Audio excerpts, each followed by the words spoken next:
बोलिए शिव शंकर भगवान की जय।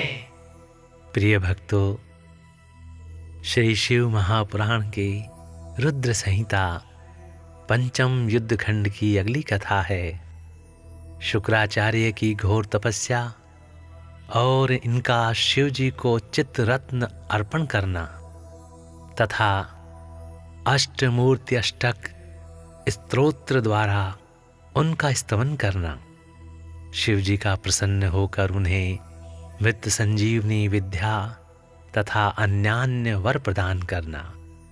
तो आइए भक्तों, आरंभ करते हैं इस कथा के साथ 50वां अध्याय। सनत कुमार जी कहते हैं, हे व्यास जी, मुनिवर शुक्राचार्य को शिव से मृत्युंजय नामक मृत्यु का प्रशमन करने वाली पराविद्या किस प्रकार प्राप्त हुई थी, अब उसका वर्णन करता हूं, सुनो। पूर्व काल की बात है। इन भृगुनंदन ने वाराणसी पुरी में जाकर प्रभावशाली विश्वनाथ का ध्यान करते हुए बहुत काल तक घोर तप किया था। वेदव्यास जी उस समय उन्होंने वहीं एक शिवलिंग की स्थापना की और उसके सामने ही एक परम रमणीय कूप तैयार कराया। फिर प्रयत्न पूर्वक उन देवेश्वर को 1,00,000 बार द्रोण भर पंचामृत से तथा बहुत से सुगंधित द्रव्यों से स्नान कराया।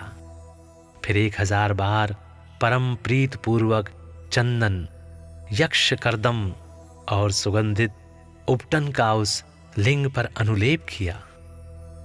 एक प्रकार का अंगलेप जो कपूर, अगुरु, कस्तूरी और कंकोलों को मिलाकर बनाया जाता है, उसको यक्ष कर्दम कहते हैं।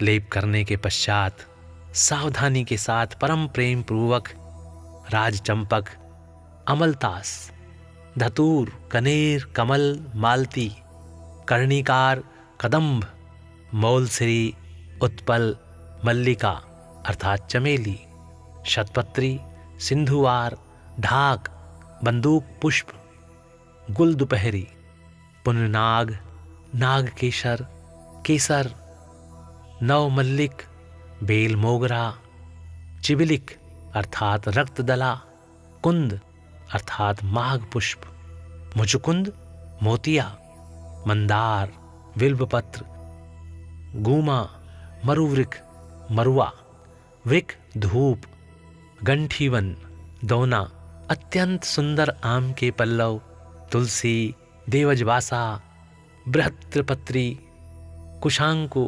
नंदावर्त, नांदरूख, अगस्त्य, साल, देवदारू, कचनार, कुर्बक, गुलखेरा, दुर्वांकुर, कुरंटक, करसैला, इनमें से प्रत्येक के पुष्पों और अन्य पल्लवों से तथा नाना प्रकार के रमणीय पत्रों और सुंदर कमलों से शंकर जी की विधिवत अर्चना की।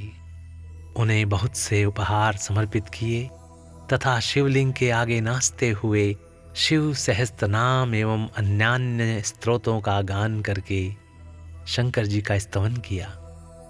इस प्रकार शुक्राचार्य 5,000 वर्षों तक नाना प्रकार के विधि विधान से महेश्वर का पूजन करते रहे, परंतु जब उन्हें थोड़ा सा भी वर देने के लिए उद्धत होते नहीं देखा, तब उन्होंने एक दूसरे अत्यंत दुस्सह एवं घोर नियम का आश्रय लिया।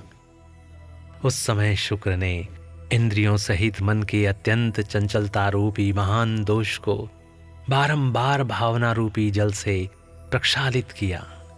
इस प्रकार चित्त रत्न को निर्मल करके उसे पिनाकधारी शिव के अर्पण कर दिया और स्वयं धूम कण का पान करते हुए तप करने लगे।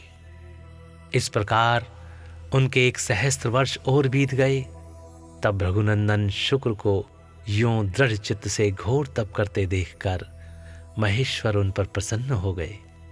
फिर तो दक्ष कन्या सती के स्वामी साक्षात विरूपाक्ष शंकर, जिनके शरीर की कांति सहस्त्रों सूर्यों से भी बढ़कर थी, उस लिंग से निकलकर शुक्र से बोले। महेश्वर ने कहा, हे महाभाग भृगुनंदन, तुम तो तपस्या की निधि हो। हे महामुने, मैं तुम्हारे इस अवच्छिन्न तप से विशेष प्रसन्न हूँ। हे भार्गव, तुम अपना सारा मनोवांछित वर मांग लो, मैं प्रीत पूर्वक तुम्हारा सारा मनोरथ पूर्ण कर दूंगा। अब मेरे पास तुम्हारे लिए कोई वस्तु अदेय नहीं रह गई है। सनत कुमार जी कहते हैं, हे मुने, शंभु के इस परम सुखदायक एवं उत्कृष्ट वचन को सुनकर शुक्र प्रसन्न हो आनंद समुद्र में निमग्न हो गए। उन कमल नयन द्विजवर शुक्र का शरीर परमानंद जनित रोमांच के कारण पुलकायमान हो गया। तब उन्होंने हर्षपूर्वक शंभु के चरणों में प्रणाम किया। उस समय उनके नेत्र हर्ष से खिल उठे थे। फिर वे मस्तक पर अंजलि रखकर जय जयकार करते हुए अष्टमूर्तिधारी अर्थात पृथ्वी, जल, अग्नि, वायु, आकाश, यजमान, चंद्रमा और सूर्य, इन आठों में अधिष्ठित सर्व, भाव, रुद्र, उग्र, भीम, पशुपति, महादेव और ईशान, ये अष्टमूर्तियों के नाम हैं। इनके साथ वरदायक शिव की स्तुति करने लगे। भार्गव ने कहा, सूर्य स्वरूप भगवान, आप त्रिलोकी का हित करने के लिए आकाश में प्रकाशित होते हैं और अपनी इन किरणों से समस्त अंधकार को अभिभूत कर देते हैं और ऐसा करके रात में विचरने वाले असुरों का मनोरथ नष्ट कर देते हैं। हे जगदीश्वर, आपको नमस्कार है। घोर अंधकार के लिए चंद्र स्वरूप शंकर, आप अमृत के प्रभाव से परिपूर्ण तथा जगत के सभी प्राणियों के नेत्र हैं।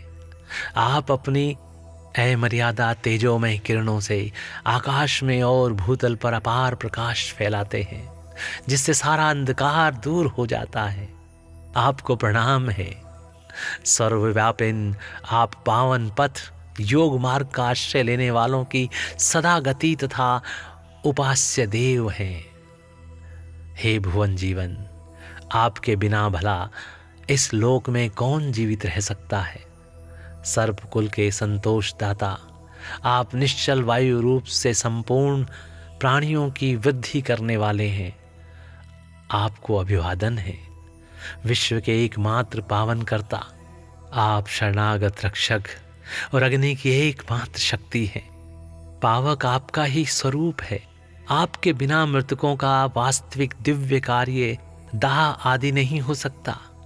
जगत की अंतरात्मा, आप प्राण शक्ति के दाता, जगत स्वरूप और पद पद पर शांति प्रदान करने वाले हैं।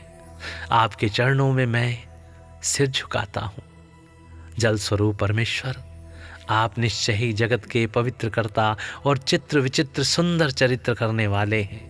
हे विश्वनाथ, जल में अवगाहन करने से आप शिव को निर्मल एवं पवित्र बना देते हैं, इसलिए आपको नमस्कार है। आकाश रूप ईश्वर, आपसे अवकाश प्राप्त करने के कारण यह विश्व बाहर और भीतर विस्मित होकर सदा स्वभाववश श्वास लेता है, अर्थात इसकी परंपरा चली आ रही है तथा आपके द्वारा यह संकुचित भी होता है, अर्थात नष्ट हो जाता है। इसलिए दयालु भगवान, मैं आपके आगे नतमस्तक होता हूँ। विशंभरात्मक आप ही इस विश्व का भरण पोषण करते हैं। सर्वव्यापिन आपके अतिरिक्त दूसरा कौन अज्ञानांधकार को दूर करने में समर्थ हो सकता है। अतः विश्वनाथ, आप मेरे अज्ञान रूपी तम का विनाश कर दीजिए। नागभूषण, आप स्तवनीय पुरुषों में सबसे श्रेष्ठ हैं, इसलिए आप परात्पर प्रभु को मैं बारंबार प्रणाम करता हूँ।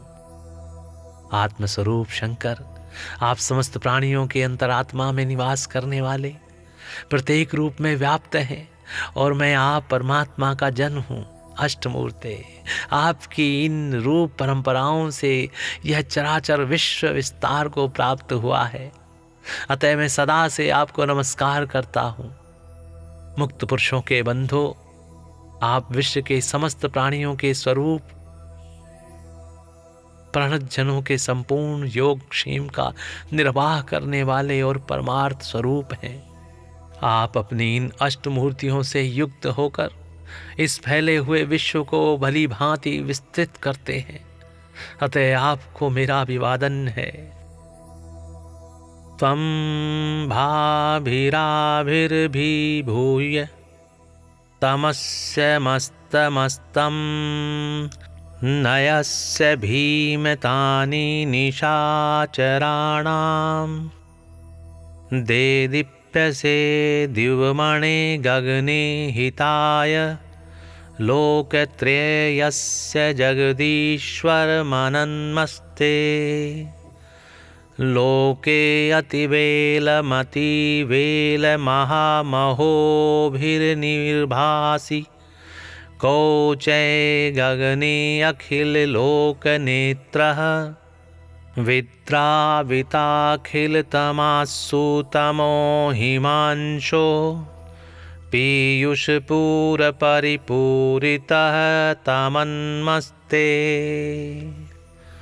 त्वं पावने पथि सदा गतिरप्युपास्यः कस्त्वां विना भुवन जीवन जीवतीह स्तब्धप्रभञ्जन विवर्धित सर्वजन्तो सन्तोषिता हि कुलसर्वग वै नमस्ते विश्वैक पावक नतावक पावकैकै शक्ते ऋते मृत्यवतामृत दिव्यकार्यं प्राणिष्यदो जगदहो जगदान्तरात्मस्तवं पावकः प्रतिपदं शमदो नमस्ते पानीयरूप परमेश जगत पवित्रः चित्रातिचित्र सुचरित्र करोऽसि नूनमा विश्वं पवित्रं मलं किल विश्वनाथ पानीय गाहनत् एतदतो नमोऽस्मि आकाशरूप बहिरन्तरुतावकाशदानाद विकस्वस्वरी महेश्वर विश्वमेततः त्वत्तस्सदा सदय संश्वसिति स्वभावात् संकोचमेति भवनोऽस्मि नमस्तस्य स्वात्वां विश्वंभरात्मक विभर्षि विभोत्र विश्वं को विश्वनाथ भगतो अन्यमस्तमोरेयः सह त्वं विनाशः तमो मम चाहि भूष स्तव्यात् परः परपरं प्रणतस्ततस्त्वाम् आत्मस्वरूप तव रूप परम्पराभिराभिस्ततं हर चराचर रूपमेतत् सर्वान्तरात्मनिलयः प्रतिरूप रूप नित्यं नतोऽस्मि परमात्मजनोऽष्टमूर्ते इत्यष्टमूर्तभिरीमाभिरबन्धबन्धो युक्तः करोषि खलु विश्वजनिनमूर्ते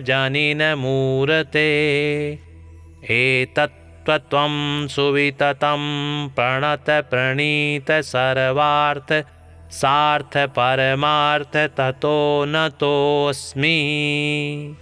बोलिए शिव शंकर भगवान की जय। सनत कुमार जी कहते हैं, मुनिवर रघुनंदन शुक्र ने इस प्रकार अष्टमूर्त्यष्टक स्तोत्र द्वारा शिव जी का स्तवन करके भूमि पर मस्तक रखकर उन्हें बारंबार प्रणाम किया।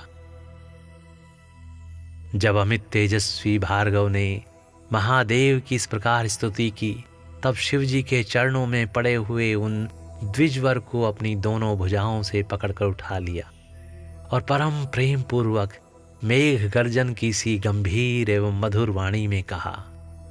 उस समय शंकर जी के दांतों की चमक से सारी दिशाएं प्रकाशित हो उठी थी। महादेव जी बोले, हे विप्रवर कवे, तुम मेरे पावन भक्त हो। हे तात, तुम्हारे इस उग्र तप से, उत्तम आचरण से, लिंग स्थापन जन्य पुण्य से, लिंग की आराधना करने से, चित्त का उपहार प्रदान करने से, पवित्र अटल भाव से, अविमुक्त महाक्षेत्र काशी में पावन आचरण करने से मैं तुम्हें पुत्र रूप से देखता हूं। अतः तुम्हारे लिए मुझे कुछ भी अदेय नहीं है। तुम अपने इसी शरीर से मेरी उदर दरी में प्रवेश करोगे और मेरे श्रेष्ठ इंद्रिय मार्ग से निकलकर पुत्र रूप में जन्म ग्रहण करोगे।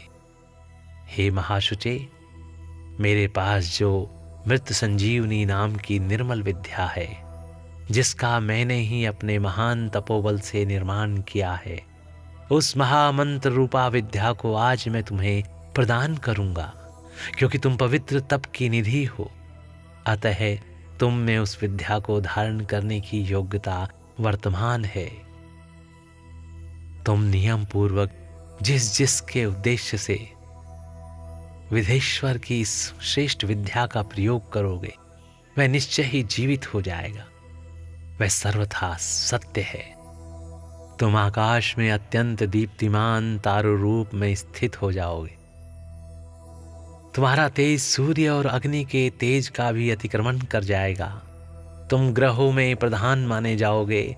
जो स्त्री अथवा पुरुष तुम्हारे सम्मुख रहने पर यात्रा करेंगे, उनका सारा कार्य तुम्हारी दृष्टि पड़ने से नष्ट हो जाएगा। हे सुव्रत, तुम्हारे उदय होने पर जगत में मनुष्यों के विवाह आदि समस्त धर्म कार्य सफल होंगे। सभी नंदा, प्रतिपदा, छठी और एकादशी तिथियां तुम्हारे संयोग से शुभ हो जाएंगी और तुम्हारे भक्त वीर्य संपन्न तथा बहुत सी संतान वाले होंगे। तुम्हारे द्वारा स्थापित किया हुआ यह शिवलिंग शुक्रेश के नाम से विख्यात होगा। जो मनुष्य इस लिंग की अर्चना करेंगे उसे सिद्धि प्राप्त हो जाएगी। जो लोग वर्ष पर्यंत नित्य व्रत पारायण होकर शुक्रवार के दिन शुक्रकूप से जल से सारी क्रियाएं संपन्न करेंगे, शुक्रेश की अर्चना करेंगे, उन्हें जिस फल की प्राप्ति होगी वह मुझसे श्रवण करो। उन मनुष्यों में वीर्य की अधिकता होगी, उनका वीर्य कभी निष्फल नहीं होगा। वे पुत्रवान तथा पुरुष तत्व के सौभाग्य से संपन्न होंगे, इसमें तनिक भी संदेह नहीं है। वे सभी मनुष्य बहुत सी विधाओं के ज्ञाता और सुख के भागी होंगे। यों वरदान देकर महादेव उसी लिंग में समा गए। तब रघुनंदन शुक्र भी प्रसन्न मन से अपने धाम को चले गए।